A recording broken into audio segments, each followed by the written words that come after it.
Yogah Karmasu Kaushalam.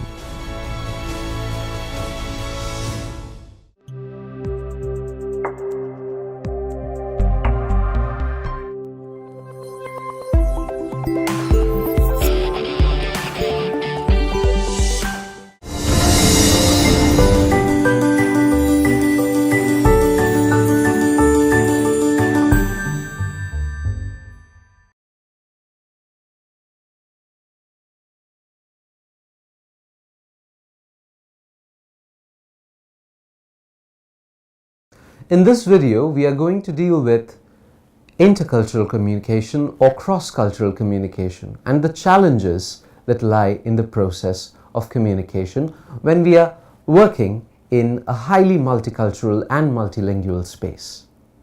With regard to this topic, we have already discussed Hofstede's model in the main text of the module. This video will deal with Larry Barna's model, where she discusses the different stumbling blocks in the process of intercultural communication. Well, communication with people from other cultures can often be unproductive, frustrating, and problematic with a lot of misunderstandings. Honest intentions, a friendly and warm approach, and even connected interest may not be sufficient to establish an effective line of communication. What is more shocking that when communication breaks down simply because the interlocutors belong to different sociocultural groups, it is quite a disaster. Professor Larry Barna looks at the several stumbling blocks that impede cross-cultural or intercultural communication. As teachers, we need to make the students aware of these issues because workplaces around the world and in India are highly diverse and multicultural. Not being able to appreciate the cultural sensitivities can prove to be a huge disadvantage for the young professionals and damage relationships, destroy possibilities, and hinder career growth. The factors that are going to be discussed are: number 1, assumption of similarities; number 2, language differences; number 3, non-verbal misinterpretations; number 4, preconceptions and stereotypes; number 5, tendency to judge; number 6, high anxiety; number 7, cultural shock; number 8, psychological reactions. Many people assume there is enough similarity among people of the world to make communication easy.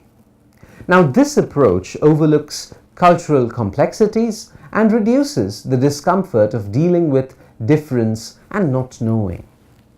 Now, assuming that there is a universal way to communicate is very problematic. Within any given language, there is room for difference of interpretation. For example, in North American English, the word trainer means a person who helps you, whereas in Britain, trainer refers to a shoe.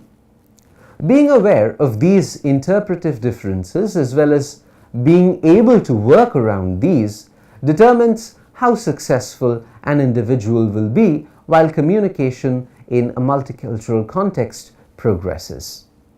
People from different cultures have different nonverbal cues. Misinterpretation of observable signs such as body language, postures, and movements becomes a barrier. As do other spoken codes like how time is handled and relationships with time. We can have the natural tendency to approve or disapprove others simply because we are humans. Rather than trying to understand the thoughts and feelings of the other person or group from the perspective or the worldview of the other, we assume that our own culture or way of life or beliefs are the most natural, and this leads to unwanted, unpleasant altercations. Now, stereotypes help reduce the threat of the unknown by making the world predictable. But stereotypes are overgeneralized and second-hand beliefs that supply conceptual bases from which we try to somehow understand what goes on around us, whether or not they are accurate. Also known as stress, anxiety is common in cross-cultural experiences. Due to the number of uncertainties present in cross-cultural exchanges, it is normal to feel tension. This stumbling block often underlies the other stumbling blocks. For example, the use of stereotypes can be a defense mechanism to relieve the stress of the unknown. Awareness of the stumbling blocks is the very first step in avoiding them, but it is not easy. The increasing need for global understanding gives all teachers the responsibility in giving the students the best possible training to be aware of these cross-cultural issues. The students need to be very careful of their own internal reactions as they engage with a person or a group that has a very different cultural background and is therefore sensitive to different sorts of biases and considerations. Teachers need to focus on the fact that difference is normal. Difference is enriching. It is normal to be a little stressed out, and there may be some misinterpretations. So, as young professionals, the students need to have patience. Patience with themselves and with others. Intercultural stumbling blocks always exist between people who come from different countries and belong to different sociocultural backgrounds. Many people encounter difficulty when it comes to cross-cultural communication. All the same, it is a process for anyone to adjust into a new culture. It takes time and it takes effort. Language barrier, which can lead to misunderstanding, is the biggest and the most common problem when we talk to a foreigner or to somebody belonging to a different state. In addition, stereotype helps in identifying a new person before getting to know about him. This can influence a person's intention of communication. Moreover, if people are blocked during the communication process, it is easy to cause high anxiety that makes them feel uncomfortable and alienated. Language differences and misunderstandings can lead to many problems in the cross-cultural perspective. There are many different styles of using languages. For example, certain countries used to speak more expansive, while others are more succinct and brief. Professor Barner demonstrates a paragraph written by an international student from Korea. The Korean student describes how his American friend hurt his feelings because of the difference of using languages. When he first came to the United States, he had a difficult time to understand what people were saying around him. He felt they talked a lot and pretty fast. Therefore, it was a challenge for him to get their information clearly and what they were trying to say. In the same way, after he had been there for about 3 months and he had made a lot of American friends, he began to realize basic things. Like, when an American says no, it means they do not want any more of that for sure. They are not being polite. Differently, when people say no in most of the Asian countries, also in India, it means that they might need more, but they are not being desperate and they're being considerate, which leads us to the distinction between high context and low context cultures. Language acts as a bridge to connect different people. There might be certain barriers, but it is an important way to bring people belonging to different cultures together and collaborate. A preconception and a label for that matter that has been used to identify people before communicating with them may interfere with the quality of communication.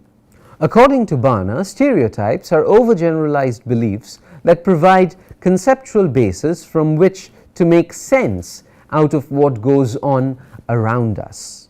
Well, that is true. However, these labels should not be overused to explain everybody and everything. Barner is careful when she says that we should overcome them. We should get to know people around us by ourselves. Sometimes a group of people might leave a specific impression for others, but it does not necessarily mean that everyone from that country or the group is same or operates from the same mindset. High anxiety is another major barrier across cultures, and it can affect cross-cultural communication. This can be due to misunderstanding of language, it can be due to an overload of stereotypes, and many other factors.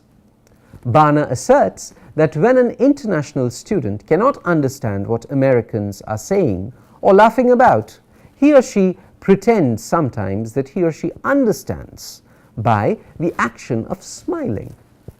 Intercultural stumbling blocks do exist in cross-cultural communications. Most people will experience a very hard time to adjust and acquaint themselves with a new culture. As teachers, we need to train students to develop a positive attitude and to exercise persistence to overcome these problems when they face certain intercultural barriers. Linguistic differences and misunderstandings can be resolved by practicing. Now, stereotypes need to be overcome, and they can be overcome by changing one's own attitude and by developing an understanding mindset. Moreover, it is important to be confident and flexible always when we are facing these challenges or stumbling blocks. High anxiety or tension is just a part of an individual's process of adjustment. All the same, everything will be settled in the end if the students trust in their own abilities and make the best efforts to overcome the difficulties. Professor Bana suggests that there will always be difficulties between people, and there will always be certain issues when people from across the world communicate with each other. These differences or difficulties must be counted for, and they have to be handled with a lot of patience. While a common language can be a uniting factor, generally promoting social integration, managing these differences in communication across cultures needs to be facilitated by the intervention of the teacher. According to Bana, it is comforting when we assume all people are the same, since we will not have to deal with the differences anymore. We can agree with Bana's predisposition that showing competence in cross-cultural communication is the overall internal capability of an individual to manage key challenging features of intercultural communication, namely cultural differences and unfamiliarity, intergroup posture, and the accompanying experience of stress. To become competent intercultural communicators, Bana says that the communicator must develop an analytic attitude that is non-judgmental and liberal. This position is most likely going to develop effective intercultural communication. Bana explores an approach that is most likely to determine a good intercultural communication process and support effective exchange of information. Having a high tolerance for any ambiguity is a very satisfying approach towards cultural assimilation. This is a very logical perception that Bana presents in her paper. Now, cultural assimilation, according to Bana, can be realized through managing our intercultural communication. Overcoming these blocks as laid out by Bana among the different cultures would promote integration that is anticipated in the society. Learning to appreciate the values and assumptions on which a person's behavior is dependent is a key element that Bana highlights in achieving cultural assimilation. Also, Bana suggests that being interculturally competent basically is being in a position to manage the stress in cultural barriers. Taking back internal balance, and conducting the communication approach in a manner that enhances the effective interaction results. Having an informed opinion will hinder effective intercultural communication because speakers and listeners would both be operating under biases.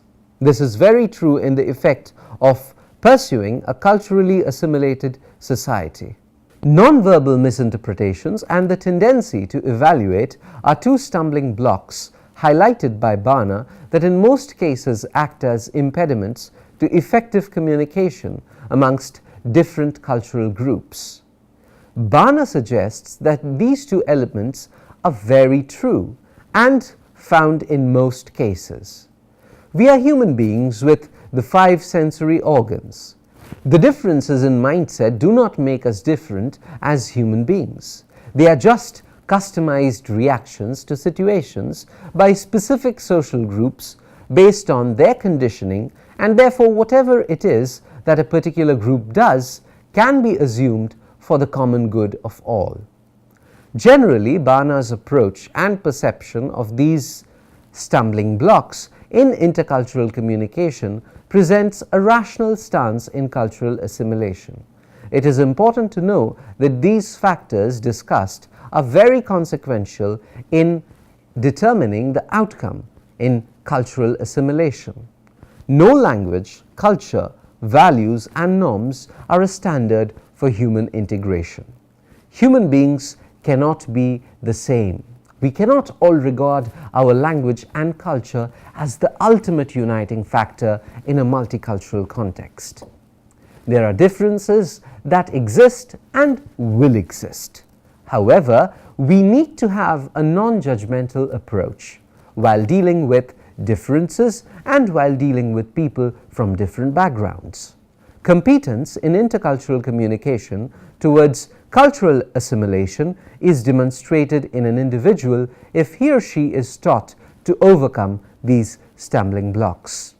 I hope all of these points will prove to be very useful when you're training your students to become effective communicators in a multicultural context.